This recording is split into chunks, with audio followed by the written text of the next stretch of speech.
अस्सलामु अलैकुम वरहमतुल्लाहि वबरकातुहू। आज हम लोग अमीक हनफी साहब की लिखी हुई नज़्म खेती को पढ़ेंगे।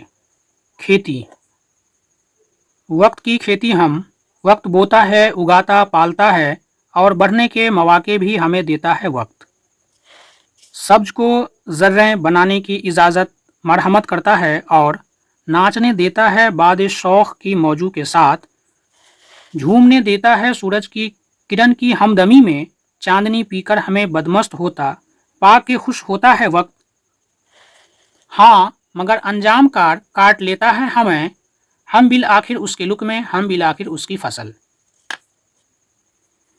इस नज़्म में अमीक हनफी साहब वक्त की अहमियत को बता रहे हैं।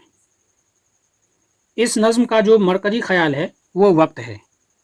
अमीक हनफी साहब इस नज़्म के ज़रिए इंसान की ज़िंदगी में वक्त की क्या कद्र कीमत है, उनकी क्या अहमियत है, अगर हम वक्त रहते अपने आप को सुधार लें तो हमारी ज़िंदगी कितनी अच्छी हो सकती है, और अगर वक्त पे हम अपनी ज़िंदगी में तब्दीलियाँ ना करें तो इसका क्या अंजाम होता है, इसके जो है अहमियत पर उन्होंने रोशनी डाला है। तो जैसे उन्वान से लिखा हुआ है खेती, तो हम लोग समझ लेंगे क्या ये खेती जो फसल होती है, खेती उस पर जो लिखा हुआ कोई नज़्म है। लेकिन हम जब आखिर में पढ़ते हैं कि हाँ मगर अंजाम कार काट लेता है हमें, हम बिल आखिर उसके लुक में, हम बिल आखिर उसकी फसल, तो यहाँ से इसका जो है ना ये बात इसमें बदल जाती है। अमीक हनफी साहब कहते हैं कि इंसानी ज़िंदगी में अमली व तजर्बाती सतह पर वक्त इंसान का सबसे बड़ा उस्ताद है। कहा जाता है कि जो शख्स इस दुनिया में किसी के कहने सुनने से कोई बात नहीं समझता है, तो आखिर में ऐसे इंसान को वक्त जो है वो अच्छी तरह से समझा देता है। अमीक हनफी साहब के मुताबिक वक्त इंसान को समझने और सुधरने का मौका भी देता है।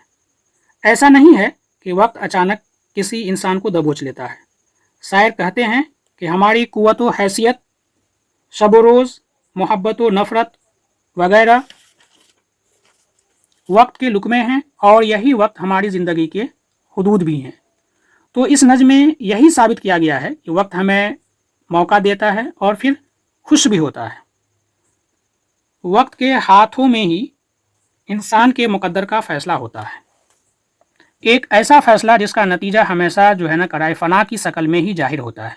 इस तरह हम देखते हैं कि वक्त हमें उभरने और तरक्की करने का मौका तो ज़रूर देता है, लेकिन उसके बावजूद अगर हम इस मौके से फ़ायदा ना उठाएं तो ये हमारी समझ का कसूर है। फिर आखिर में है कि हाँ मगर अंजाम कार काट लेता है हमें, हम बिल आखिर उसके लुक में, हम बिल आखिर उसकी फसल।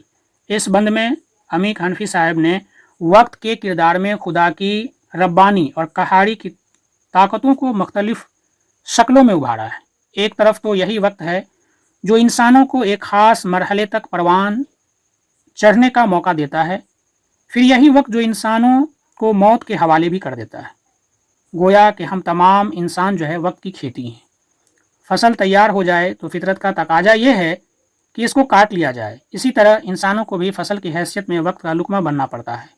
नज्म के इस बंद में इसी हकीकत का इजहार किया गया है कि इंसान की फ़ना और बका में वक्त की ताकत जो है हमेशा जो है उसकी वक्त की ताकत बहुत ही अहमियत रखती है।